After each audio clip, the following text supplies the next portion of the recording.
Всем привет! Я только что посмотрела фильм «Эки-Жаш».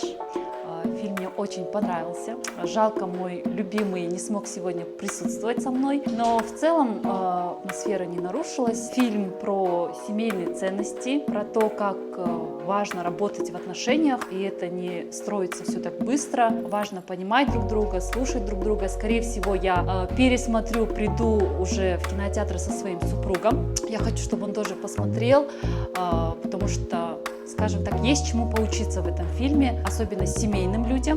Знаете, было весело, моментами было очень грустно, я даже спустила слезу, трогательно в конце. Организаторы еще подарили вот такой свитшот. Здесь, кстати, я со своим любимым. Очень мило, очень трогательно, честно, не ожидала вообще. И, кстати, сзади вот слоган «Эки-Жаш». Очень романтично. Я буду обязательно носить.